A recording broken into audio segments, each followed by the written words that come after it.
Okay, here we go. Hi, this is Ed Rising, and welcome back to Ed's Pop-O-Matic podcast. We are here tonight to talk about the Beast Boys documentary that is now airing on Disney Plus. And so we have a whole slew of guests tonight. So we have Plastic EP and Fred Velez and Gail Bajkowski, Lance Lumley, and Mark Zutkoff. So all these guys, all these people have been and lady have been very prominent members of our little podcast in the last year or so. So I'm very happy to have you guys all here. As you know, as you can see, you can't see me because I'm upside down whenever I try to get this thing straightened out. So tonight I'm just going to show you my little picture, and hopefully you'll be satisfied with that. So we're going to start talking about this documentary, get everybody's thoughts on it, talk a little bit about our fandom for the Beach Boys. And Fred, I'll start off with you. What did you think Okay. of the documentary? I love the documentary. I thought it was wonderful. It reminded me of an earlier documentary, The Beach Boys, an American Band, but this one really delved into a lot of stuff. It went into the good things and the bad things, like Murray Wilson and stuff like that, and the whole Smile experience. But I thought it was very informative, very entertaining. I loved the rare footage of the home movies, and um, and to see all the surviving original members, including David Marks, in there, and that and the archival footage with Dennis and Carl Wilson, and it was for those who don't know that much about the Beach Boys, this is a very informative, illuminating special. If you love the music, you'll get a lot of that in the special.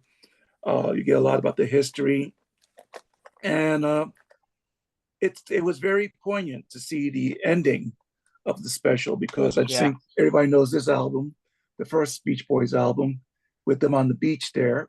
If I can get that, here we go. yeah, we can see it good. Yeah, So at the end of the special, it shows the surviving Beach Boys at the same location toasting each other, yeah. including Brian. So that was very poignant and brought a tear to the eye. So it's a wonderful special and it's definitely worth seeing if you're a Beach Boys fan, just a fan of 60s pop music in general. Yeah, I think that the strongest aspect of the documentary is that it is really much for the general audience. It is good for those people who are casual fans or just getting to know the band and want to get knowledge of a general knowledge of the Beach Boys. Yeah, so I'm glad that you appreciated it, Fred.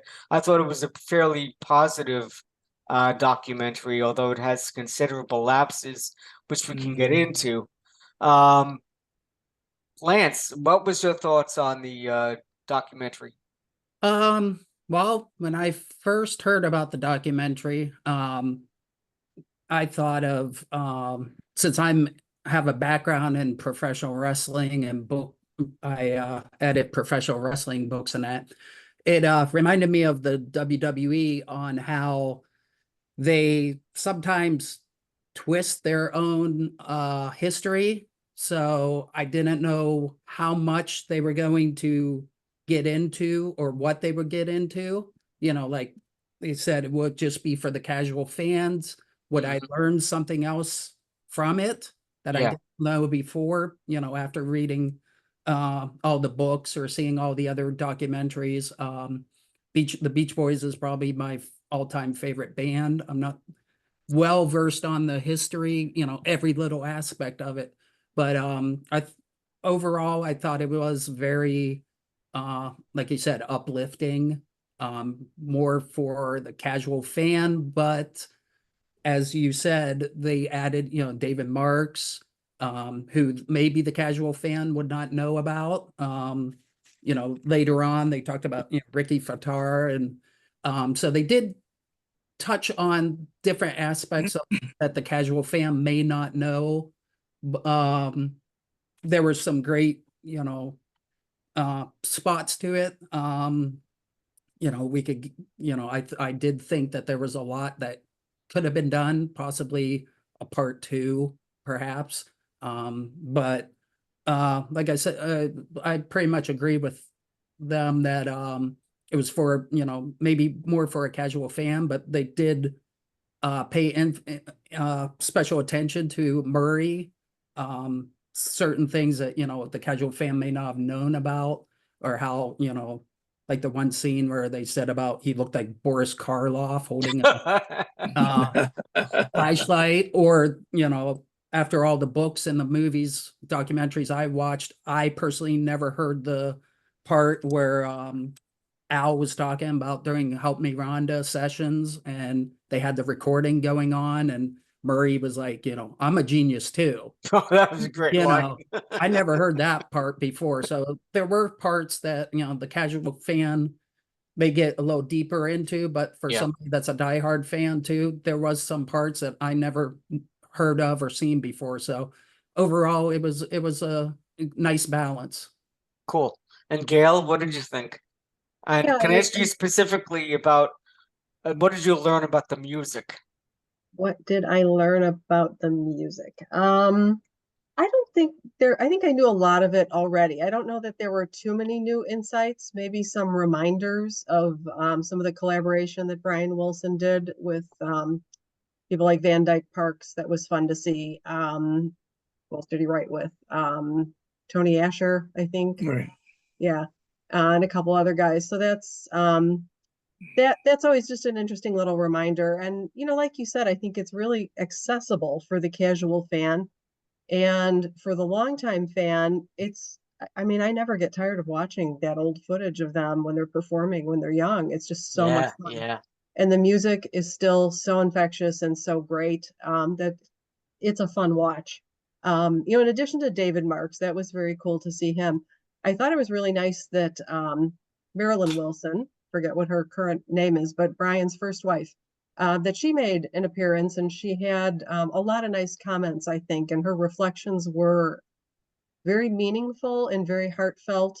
And the lack of bitterness, I think, in all of these is what came through to me. They will all want to go out on a positive note, and I go out. Well, they're not gone yet, but they're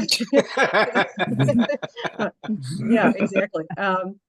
But it's I think kind of wrapping things up on a positive note, and saying that let's remember the good times, let's remember the fun, let's enjoy the music. That's what I really liked about watching it. Cool. Plastic, have you interviewed anybody in the Beach Boys world? I've interviewed Jen and Dean. I've interviewed Dean, because they had the Tammy Show, and they had the Beach Boys on the Tammy Show in 1964. Right. Right. Dean Torrance. And that was an unbelievable interview. Yeah, we'll have to look that up for you. Yeah, I excuse me, also want to interview Mark.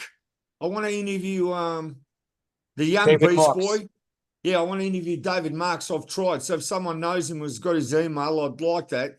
And I also want to say with Disney Plus, the great thing is now, when you go to Disney Plus, watch the Beach Boys special, but also watch Sir Michael Lindsay Hogg's 2024 version of the movie Let It Be, which you've already done a podcast on it.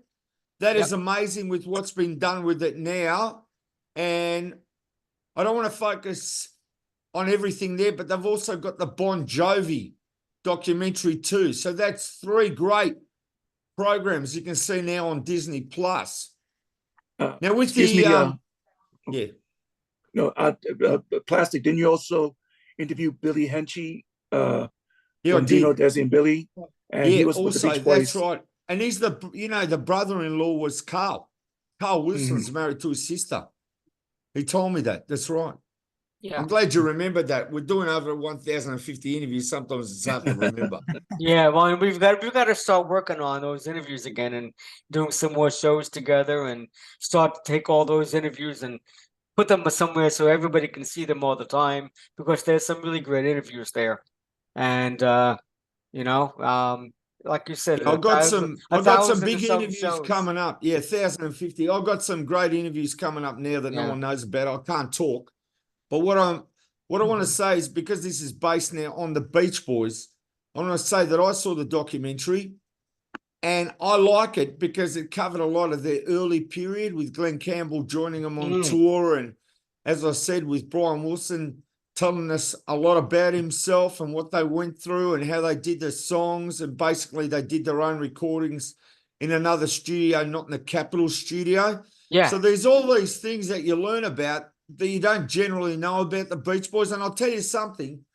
I've interviewed Chris Montez, right, who did the song Let's Dance, and he's from Hawthorne, and he was jamming with the Beach Boys. He told me that in the early years. So, I mean, how big is that? What was impressive to me was that when they signed to Capitol, Capitol wanted them to record in the Capitol Studios building, but Brian Wilson wasn't particularly thrilled with the sound that they were getting there, so he wanted to work over at Western Studios at, I think it's 6,000 not Sunrise Highway. Yeah, Sunrise Highway. Yeah, Right. Sunset Strip. Right. Yeah. Anyway, and just the fact that here's this young producer, writer, and everything that he was able to have that kind of command to be able to say, I want to change, and that they went for it. They gave him the opportunity to do that, and worked out of what I consider to be the classic studio in all of Los Angeles. I have a great deal of love for the Western Studios, now called East Western Studios, on Sunset Strip there. Sunset Boulevard. The Monkees recorded at the RCA studio there, and that other studio we're talking about now, I don't know if the Monkees have recorded there, but they sort of recorded as well at different studios. Yeah, Yeah, they did. I think they did record a couple of tracks at that particular studio. Okay, so let me bring Mark into this now. Mark, how are you doing? I'm doing well. Good, And good, yourself, Mr. Upside Down? I'm Mr. Upside Down. Yes, Mr. Upside Down. I didn't even show myself. I'm using hand gestures. Nobody can even see them. Well, stranger things have happened. So, Mark, I wanted to get your impressions on the documentary. What did you find that was missing in it? What did you find that was good about it? Let it rip. Okay. First of all, I have an unusual perspective on the Beach Boys because for a few months back in 1978, I played bass in a Beach Boys cover band. It was a band that focused on the early 70s part of their music, not so much the beach stuff, but the more psychedelic stuff.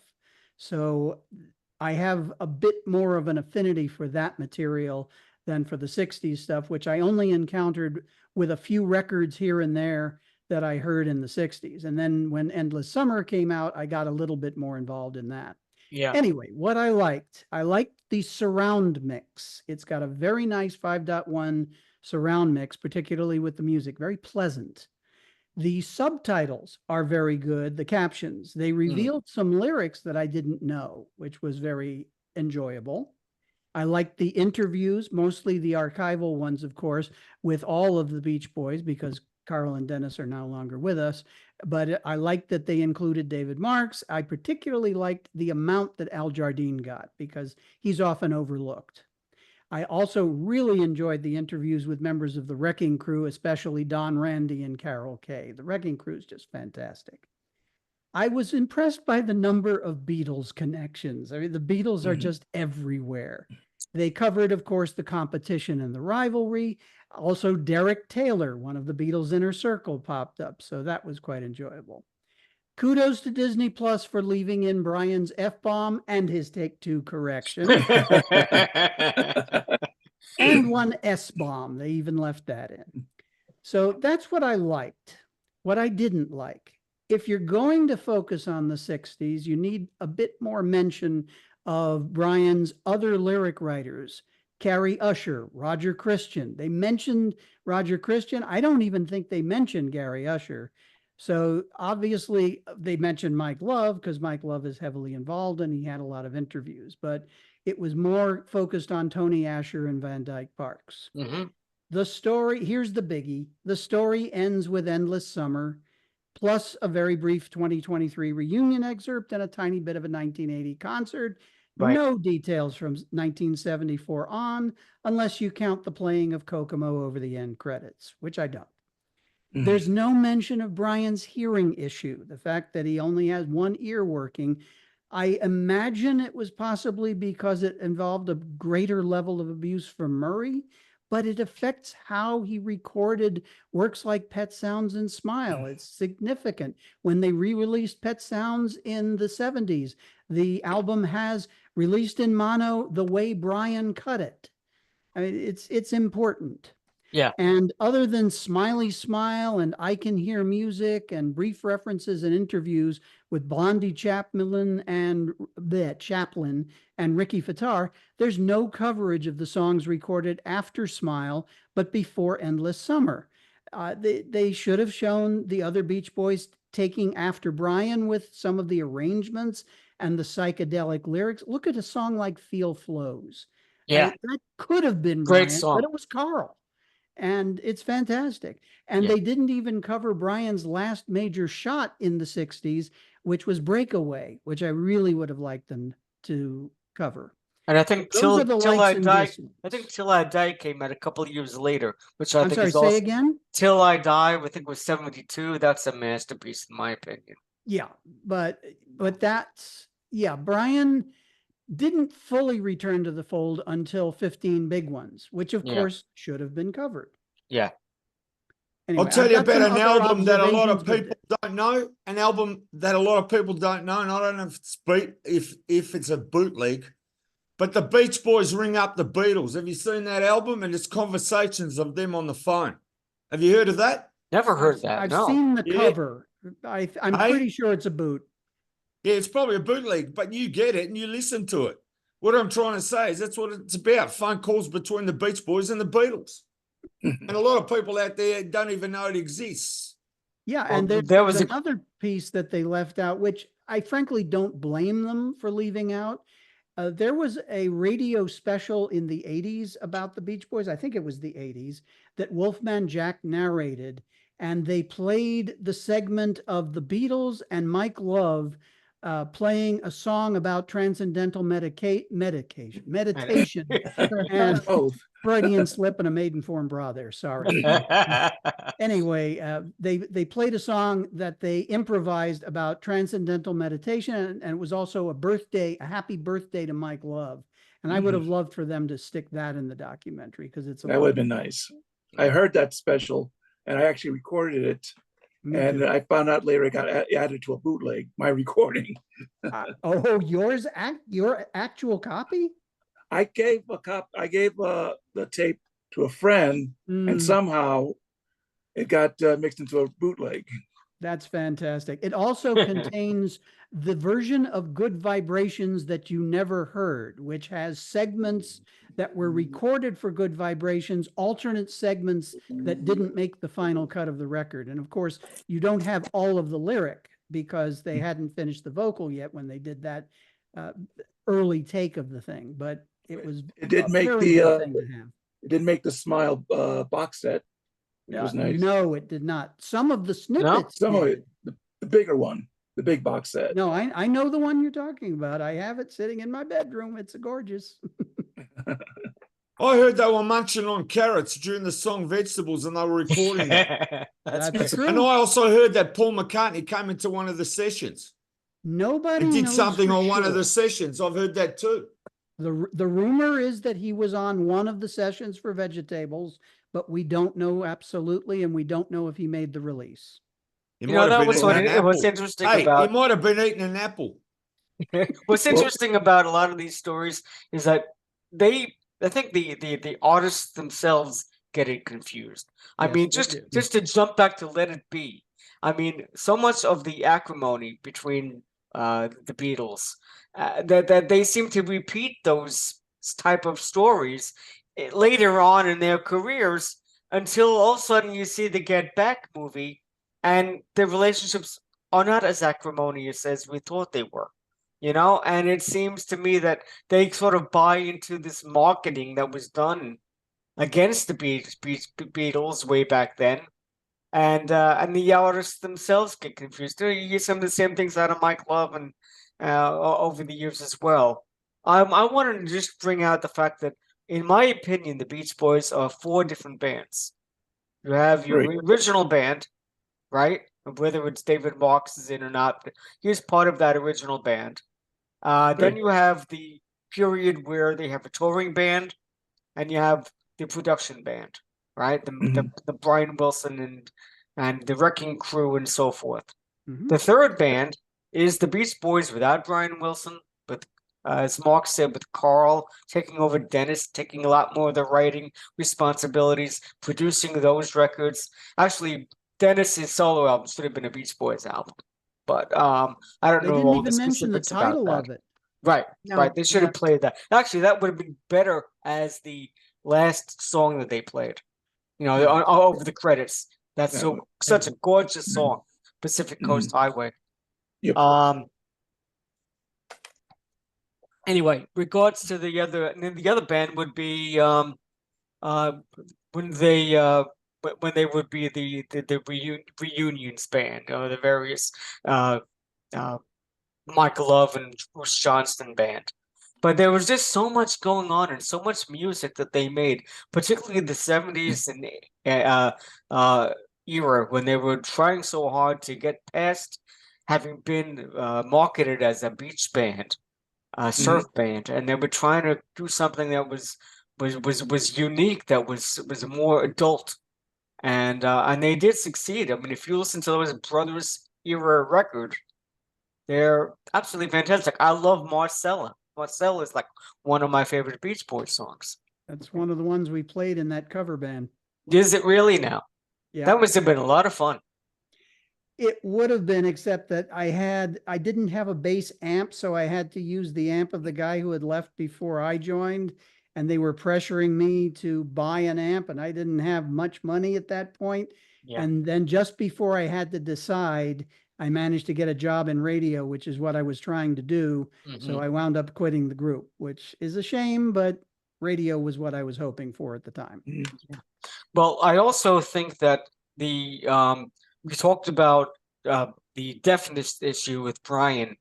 A lot of that, I'm not sure how much of that was natural or how much of that was Murray Wilson abusing him.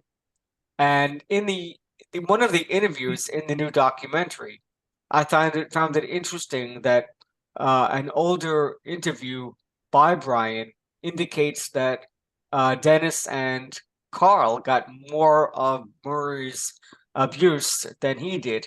And yet I've seen other documentaries and so forth where, whether it's just dramatization or not, about how, him complaining about him hitting his ear and so forth. And you think about the incredible ability to be a musician, to write music and so forth with that hearing loss, a la Beethoven, right?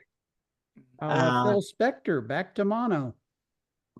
Okay, There you Phil go. Spector also. No, but Phil Spector was a great proponent of mono recordings. Yes, he was. Excuse me, go ahead, Ed. Fred. I think Nathan has been trying to get in. Oh, great. Let me get Nathan in here. Hold on. Thank you so much. Sure. Let's see. Take a slight pause, folks. Last thought pause. Here we go. We'll fix Okay. it in post. I gotta send him an invite. invite. Just Yeah, send hold him on. a link. And that's Yeah, what I'm yeah. saying. Go on Disney Plus. As I said, they've got these fantastic music specials. Let It Be, the full movie, right? 2024 version. The Bon Jovi special, right? Which is different episodes. I'm loving that. And also the Beach Boys, this special that's on them is fantastic too. So, I mean, it just gets better and better with Disney Plus, doesn't it? When it comes And to music. They're about to have a documentary on Jim Henson, Idea Man. Oh, that baby, premieres that's going to be good. Friday. And Wow. actually, what I'd like to see is I'd like to see a documentary on the Turtles. And I want to big shout out to Charles Rosenet and Mark Arnold for writing a fantastic Turtles book. Yes, it is. And Yes. I think they should make a documentary now on the Turtles. Myself and Charles Rosenet were lucky enough to interview Howard Kalin, and I believe that's the last interview he's done to date. That's on the internet, which is fascinating. Cool. I'd also like to see that zombies documentary that's floating around, but it hasn't gotten a full release yet. Yeah. Lance, you had talked about the Bon Jovi documentary. What were your thoughts on that?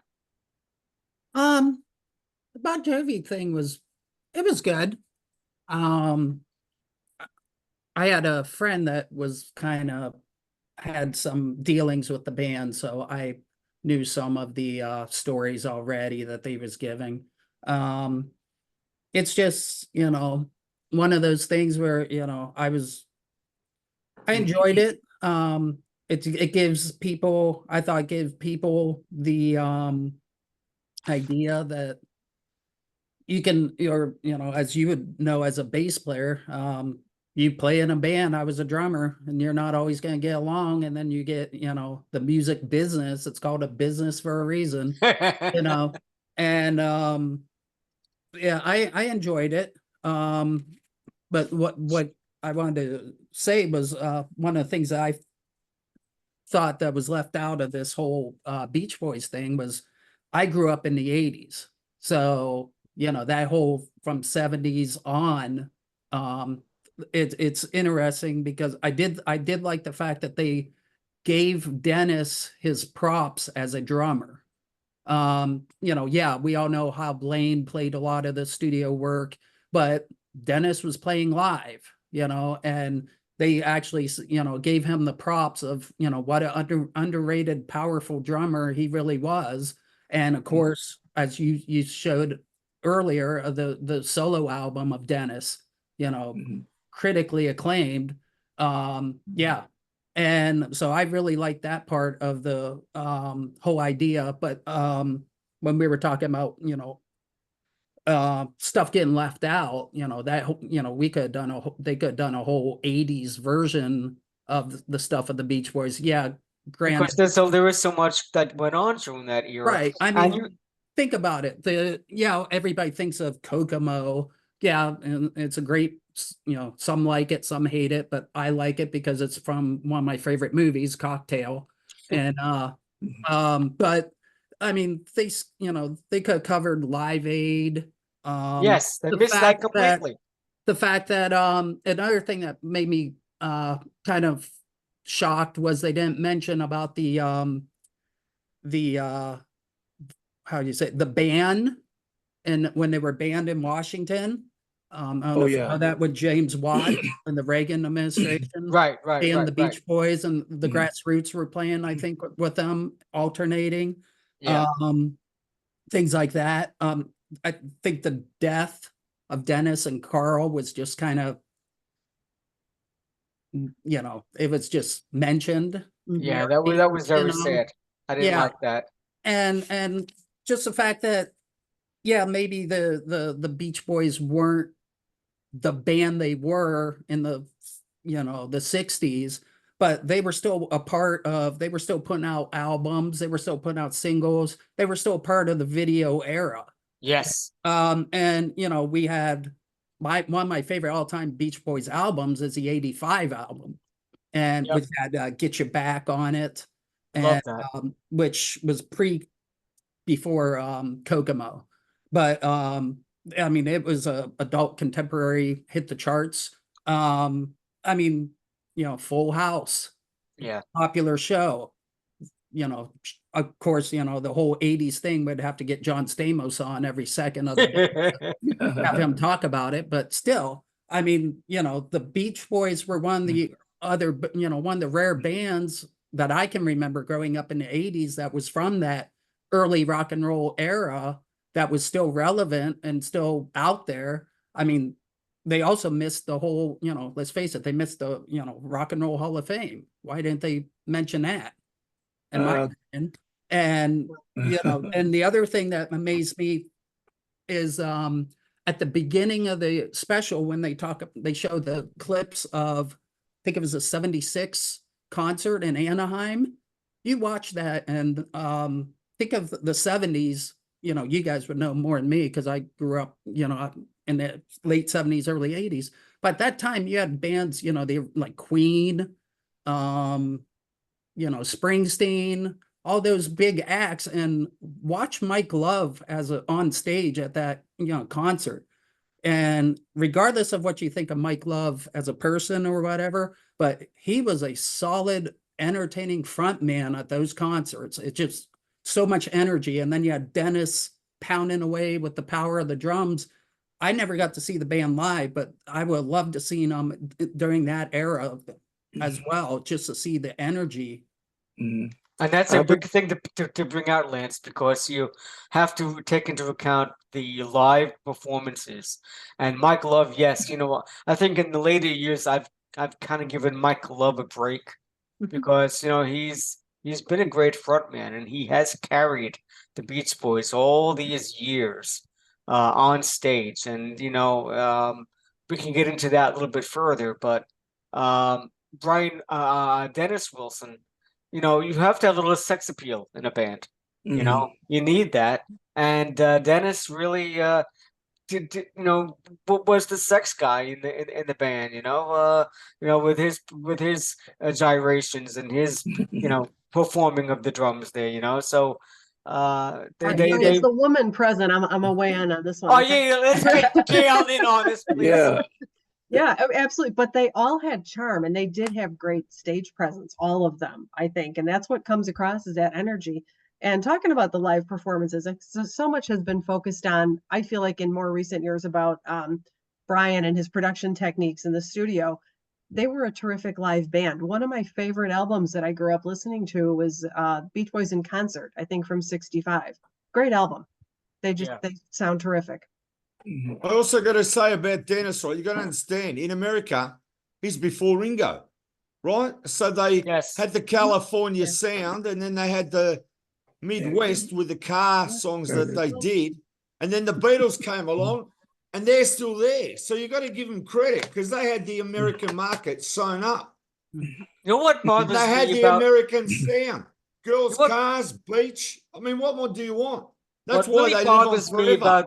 What bothers me about the way the Beach Boys sound was developed and the rift in the band, because as Brian Wilson in particular was trying to move the band away from cars and girls and surf, you know, have to remember his great love was Gershwin, you know, and so he was a man that wanted to write great melodies and orchestrations and so forth, and he did that as he, you know, would do some of the later like mid-60s Beach Boys songs, and then of course Pet Sounds and Smile, etc.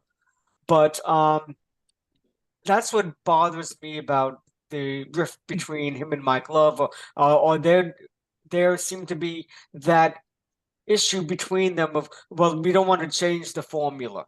You know, well, you got to change the formula. You got to. Why did they change the formula? Yeah, but I got to say, with some of that weirder stuff, you got to understand, he's discovering his music and enhancing it and doing what's in his head. And then I can tell you now, when they came to Good Vibrations, no one could say nothing. Yeah. Because that was weird as, but that was like the greatest hit. So the justification comes out of that song there. Good Vibrations. There was nothing like it when it came out, went to #1. Mark, what did you think about the way that they covered how Pet Sounds was a failure, essentially, as far as charts were concerned? And then Brian went completely out to do the Smile project. What were your feelings along that line? Well, it jibes certainly with what I've heard the story to be, and Capitol Records really does not come off well doing things like releasing a best of the Beach Boys at the same time that Pet Sounds comes out. They also didn't mention that Caroline No was at one point considered a Brian Wilson solo single, but it wound up being included on Pet Sounds. As far as Smile goes, it's difficult to know whether, I don't know whether the Beach Boys paid for those sessions out of their pockets, or whether the money was coming out of Capitol's pockets, and how that worked. But for Capitol to just do what they did, and for the sessions to have closed down and the tapes shelved for decades, it doesn't make a lot of sense to me. But Brian was really wounded by those sessions, and he could not face going back to them. And he Yeah, had a yeah, nervous breakdown. There's no yeah. question about it. There's also a story, as far as Good Vibrations go, that when he had finished the record, the Beach Boys and Brian took the record to a local California radio station and said, "This is the astrological time to play this record."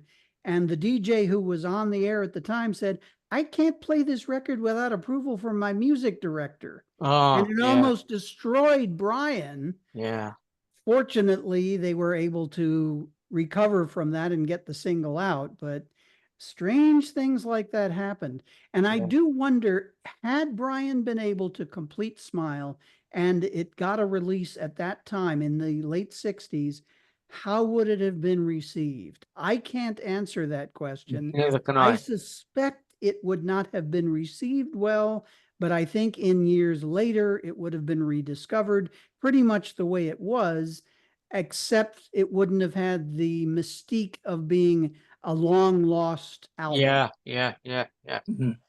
Okay, cool.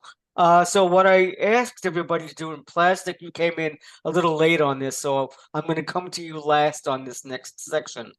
I asked everybody if they came up with a top 5 of their favorite Beach Boys songs, or and if Now you and- tell me. You didn't tell me. I- either. That's all right. I've already got the I 5. thought I threw that into everybody's messages.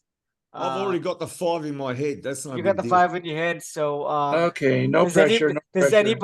anybody have or I guess I could start with mine, and then if you guys want to think about it, and I'll throw out mine first. So my top 5 would be for different, again, not necessarily because of the best Beach Boys songs, but they happen to be songs that I happen to love and have a affinity towards. And so number 5 would be Get You Back from that 1985 album, because I have great love. There you go, Lance. Thank you. Great love of that period of time, seeing that video, seeing that Beach Boys are back with their big record. I love that fact that it's about, it's funny. It's about, guys and girls making out in a car, and very, very not necessarily 40-year-old men things to do, but definitely boys, hence Beach Boys. So it worked for me, and I love that sound. I love the way that it's put together. It's classic Beach Boys sound with an updated sound to it, more 80s sound to it. And number 4 would be In My Room. As a kid, I spent a lot of time in my room listening to music, hoping to find friends and so forth. But or maybe I didn't have as many friends as I would have liked back in those days, and so I spent more time in my room with my music. My music became my friends. And sorry, the little tragic little story here. And but so I love In My Room. Don't Worry Baby would be number 3. It's just, to me, it's the perfect earlier Beach Boys song. I happen to love that very much. And I also happen to love the fact that it's been used so often in films. In particular, there's a movie that Drew Barrymore made where she never gets a date, or she's never been kissed, I think it's called. And she gets kissed on the mound at a baseball game. I think it's Matthew Modine is the actor. And it's brilliant, absolutely brilliant. Then as this guy comes in to kiss her on the pitcher's mound at this baseball stadium, they come in with bum, bum, bum, bum. Don't worry, baby. And it's fantastic. So I love that song. Heroes and Villains, number 2. I just think the whole thing is just got so many pieces to it, and it's just a very inventive song.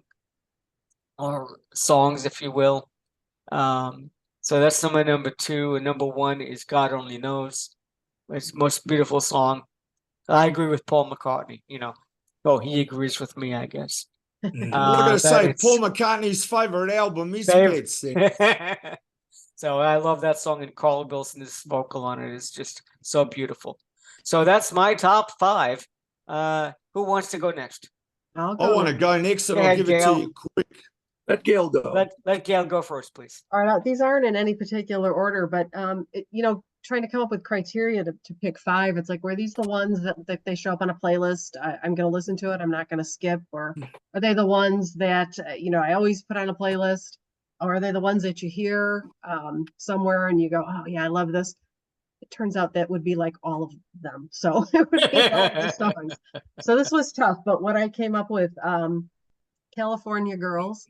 I remember listening to that as a kid, and I love that intro. And I think when I was, a young kid listening to that, I didn't realize how unique that really was. I mean, you go with this almost a classical beginning that slides into this like ballpark organ. That's just, I'm guessing nothing like that had been done prior to that. And I still love it. And again, the terrific harmonies.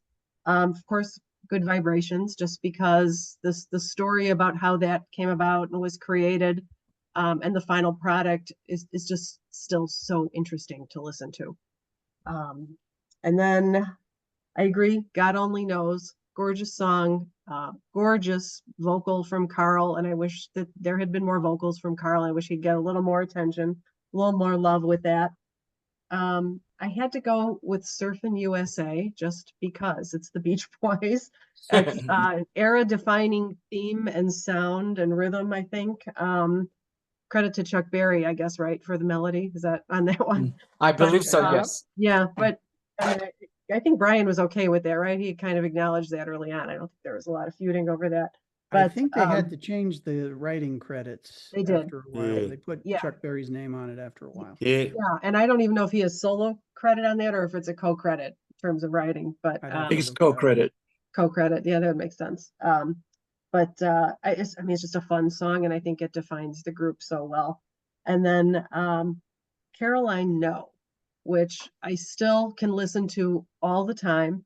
And it was something that I came across, I was probably in high school, and hadn't heard much from Pet Sounds, I guess. And that's on Pet Sounds, right? Yeah. Yes. And it struck me, and I just went, what is this? This is the Beach Boys? I don't understand this. And it just fascinated me, and I love it. And it was very unique for the time. And to me, it's still just very listenable. And it just really kind of represents to me what Brian Wilson was doing and what he was trying to do with at that time and really throughout his whole career. It's a really interesting tune. Fantastic. Thanks, Gail. Plastic, you want to go with your 5? Okay. There's only one Beach Boys song for me that's the main one I listen to. And that's the one, Help Me Rhonda, the single version that's stereo. That is my Okay. number 1 Beach Boys song of all time. Yeah. Fun, fun, fun. California Girls. Kokomo. And I've got to write Surfing Safari in there too. Cool.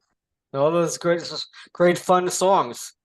Yeah, that's what. See, you've always bring so much positivity. So no wonder you would bring the positivity into it, you know? Well, I want to say I do a big show now in the UK radio show, and I can tell you we Please. play a lot of Beach Boys, right? Excellent. And it goes out to a lot of people in the UK. That's why I'm busy doing that nearly every week. And it's on Popularland Radio, Forever Gold Radio there. And I do that with my co-host Nigel, and he's appeared on a few shows, and he's a super Beatle collector and a historian. And the great thing is he's got a new Bay City Roller book coming out. It's called Roller Mania, and that will be coming out soon. And I helped him do an edit. He did the last interview with the lead singer of the Bay City Rollers, Yeah. Les McEwen, and I helped to edit that for the book. That's So there's a exciting. lot of great things coming out shortly. And I just want to say now for the horizon in 2024 for Plastic EP, there's quite a lot of things going that no one knows. And I get a lot of opportunities to do things that no one knows about. And I've been concentrating on the UK now because sort of I'm getting to be known in the UK. And with the US, I've been very lucky that I've done this 1,050 interviews, and I've also written 2,500 original songs, which is over 100 albums in my lifetime. And I'm working on an album now called Honeybee. And the songs are actually on SoundCloud from the album that haven't been released yet worldwide. So I just want to say, even this Podomatic, just to be on the show with you, Ed, and make an appearance is great, because when I discovered you, you've just gone for leaps and bounds. And I sit back. Plastic is always love a it. fun. It's Even your always fun Let to It talk Be with you. special. Even It's your always Let It fun Be talking to you, special. man. I'm so glad that you joined us tonight. Lance, what did you think about a top 5 there? Okay. Well, like I said, like you said, it doesn't mean that it's their 5 best, but it's my 5 favorite. I still think God Only Knows is the greatest pop song of all time. But if I had to choose 5, I would go with Fun Fun Fun, number 5. That, that it's not, it's one of those songs where it's got the vocals, it's got a driving guitar riff, like a Chuck Berry, and the documentary, they said how big Chuck Berry was an influence on them. Just that guitar riff in the beginning. It's one of those songs that you could be at the beach, or you could be driving down the road and speeding. Not that I, No, not that you do I'm that. going to say that you should do that, but Keep it under 110. You're fine. yeah. Yeah. Number 4 is probably a rarer one that most people don't give it credit for, and it's Girl Don't Tell Me. It's more acoustic, Carl singing on it. It's one of those songs that is one of those songs that you think that you could sit on the beach with a fire and just play. Yeah, There's yeah. no backing vocals on it, so it's just Carl, which is a great, I just love that song. Cool. Was that a B-side on something? Was that a B-side of a single? Or do you know? I'm not sure. It's I think it was on Summer Days and Summer Nights album. So I don't know if it was a B-side, but Okay. Oh, maybe not. Yeah. it's one that you should check out. It's just one of my favorites. It's about the guy meeting the girl, and he says, "I'm gonna forget you when you go back to school." The whole summer romance. It's on the B-side of Barbara Ann. B-side of Is that Barbara what Ann, that's yeah. okay? And it's on Summer Days and Summer Nights. Yeah. Okay. Yeah, it's just So you're right. the whole idea of a summer romance, as a kid, a teen, and that, you always look forward to something like that. Number 3, Wouldn't It Be Nice? Just the lyrics, and just the big sound, I think of it, I just love. Number 2 is a song that I always play every summer. It's on my playlist.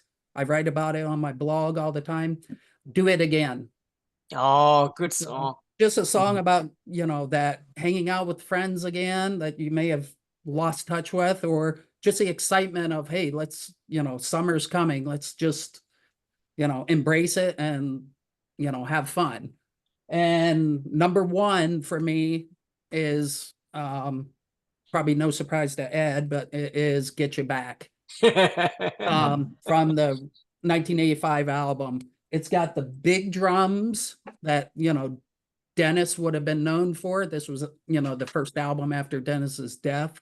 The harmonies, it has the 80s feel to it, but it's not outdated, and just the lyrics are great.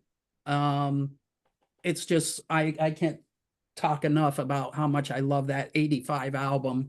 And it's just So many good songs on that album, too. right. I mean, It's Getting Late's Yeah. on there. She Believes in Yeah. Love Again. Yeah. And this is kind of, like something they didn't mention in the documentary was, Brian was with, Landy at the time. Right. Landy, and, we know how that situation was, but you listen to that 85 album and there's still classic Beach Boys, but with a modern feel. Like I said, Get You Back was, Yeah. I believe that if there wasn't a success of Get You Back, we might not We have never have had Kokomo. Kokomo. Yeah. So that's my number one, Get You Back. Cool.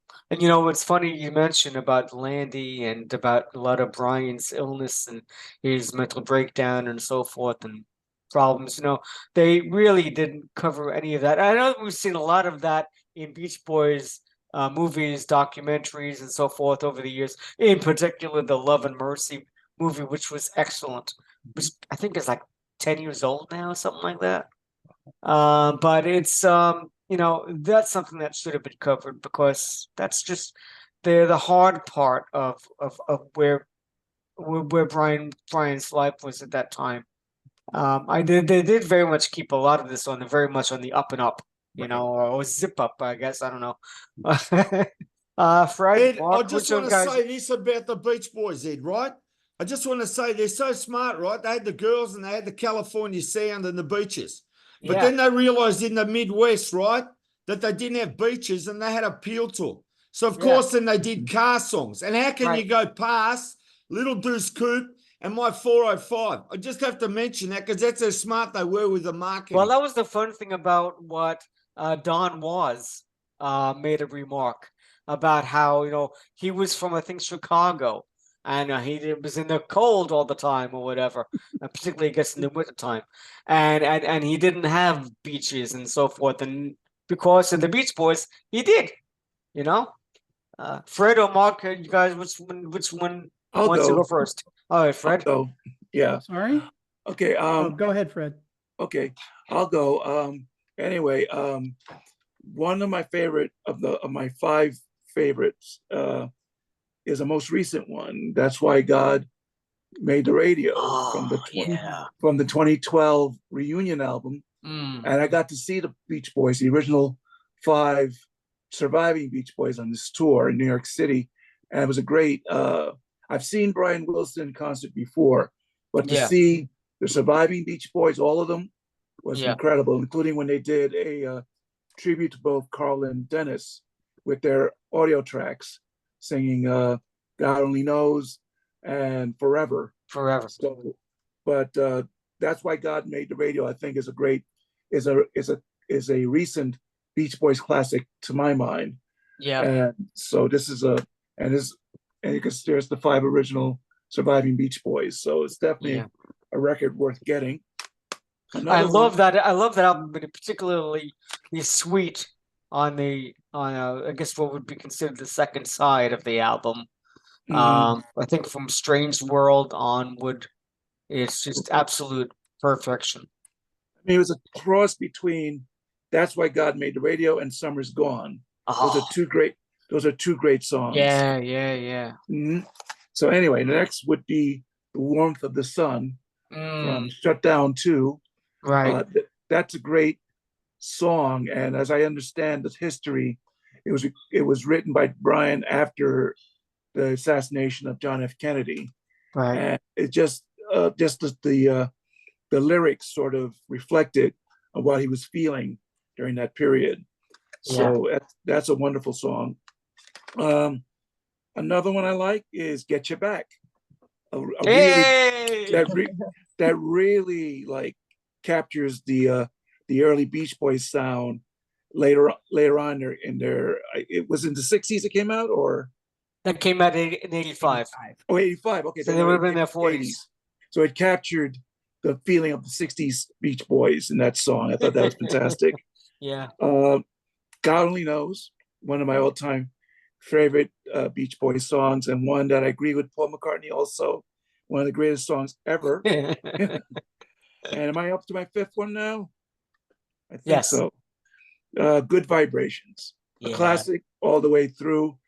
The production, the way it was put together, the way Brian assembled it, the way you heard it in his head, it's perfect the way it is. Cool. All right, Mark, you're up. Okay, as I said earlier, my interests tend to be in the 70s, so you'll hear a lot of those songs. At number 5, I would put Sumahama, which is a song that Mike Love sings on LA Light album. It's about Japan, supposedly written with his girlfriend in mind, although she was Korean.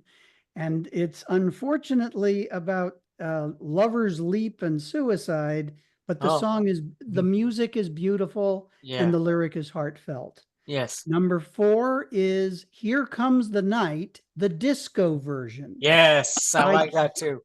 I truly love this thing. And in fact, I met Bruce Johnston in the late 90s, the early 90s, when I was playing keyboards in a jazz combo in Santa Barbara. And I asked him if he offered at one point to bring some sheet music for it. He never did. But it was nice to meet him and tell him that Sure. I enjoyed the song. That's cool. Number 3, Sail On Sailor. Yeah. It's just a fabulous little song. Number 2, Feel Flows, one of Carl, and it's just got a fabulous sound to it. When it showed up in the end credits of Almost Famous, the Cameron Crowe movie in the year 2000, Yeah. I fell in love with it. And And Mark, I'm going to just stop you there just for a second because you did freeze for a minute there. But that was written and sung by Carl Wilson. Actually, let me just check on that real quick. Hang on. Sorry, give me one moment. Here we go. It was written by Carl Wilson and Jack Riley. Okay. And it was sung by Carl, and it's just a fabulous song. Yeah. And number 1, Surf's Up, the Yeah. 1974 version from the album of the same name. It's got Van Dyke Park's enigmatic lyrics. It's got harmonies like you wouldn't believe. It's got orchestral bits here and there. And it's got that piano part at the end. And then the harmonies as it closes out are fabulous. That's nice. That's great. That's great that you're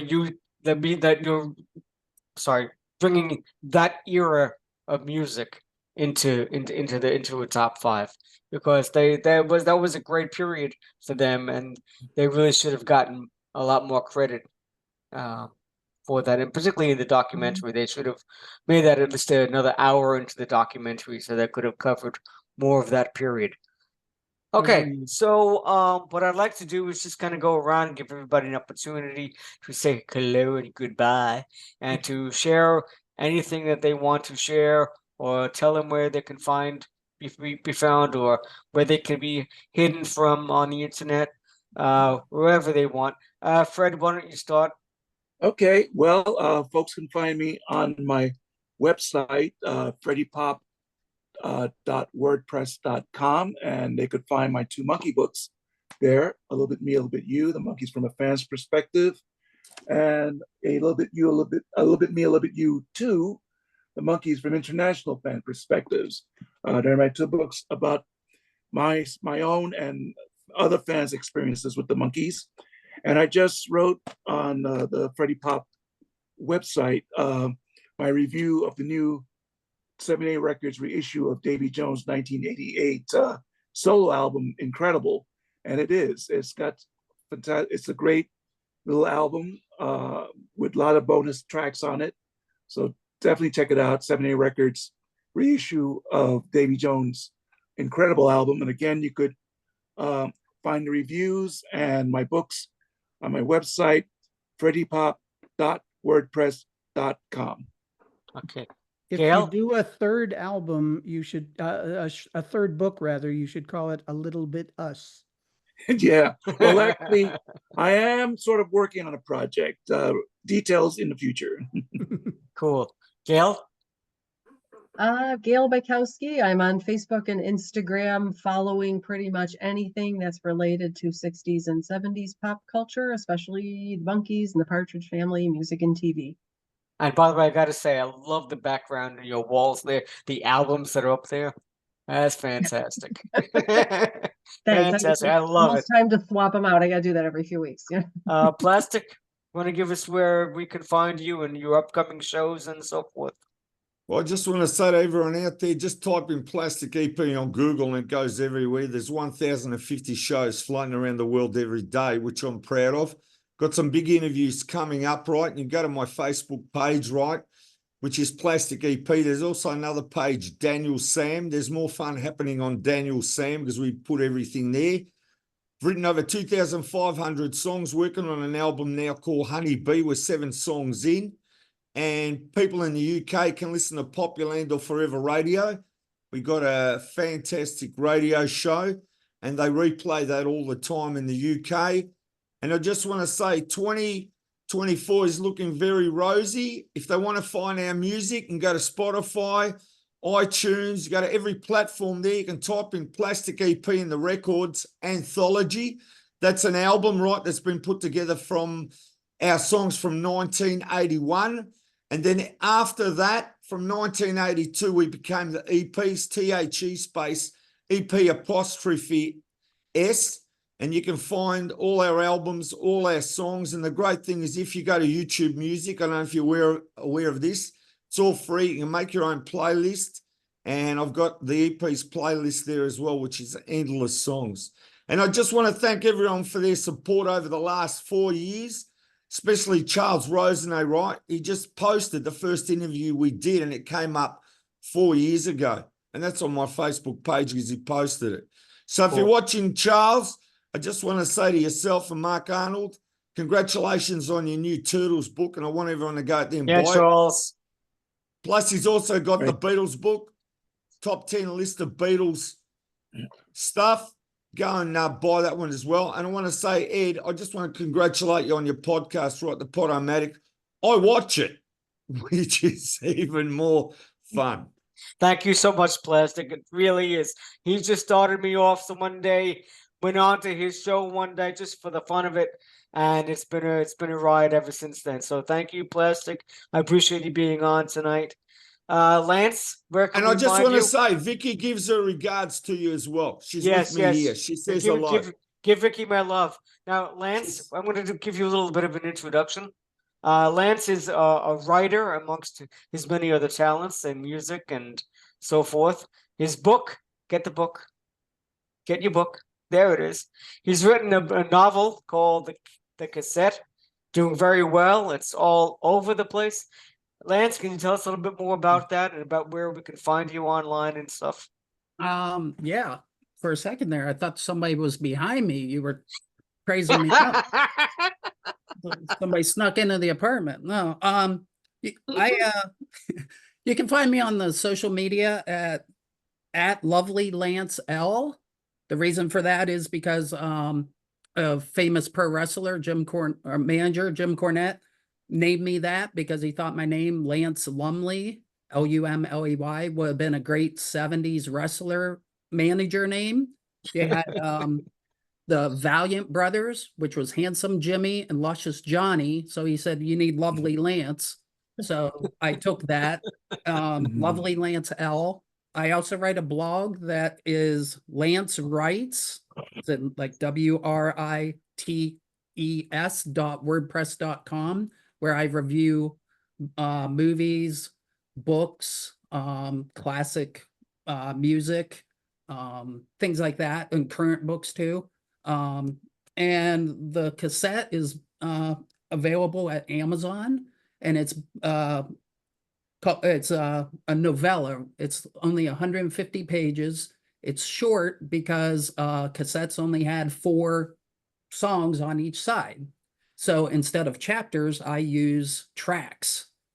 And then I put fictional lyrics of the band. It's basically about 2 junior high kids in the 80s that bond over their favorite 1960s surfing band that has a resurgence in the 80s. Wonder who that could have been. I don't know why. Don't mention any names. I'm not saying anything. And they bond to, the whole 80s, staying out all night long at your city park and, listening to music and the importance of music in your life. And then the character, not to give a spoil, but he's driving back to his small town in Ohio as a published author. And he's listening to songs on the cassette, which is your chapters, so to speak. So, yeah, you can find the cassette at Amazon. Excellent. Good. Continued good luck with that, Lance. Thank you. And Mark? I am on Facebook more so than I used to be. I can be found in the live chat of the channels The Seventh Rule and Virtual TrekCon frequently. Those are Star Trek podcasts and shows on YouTube. So I'm in the live chat for some of those, most of those, I would say these days.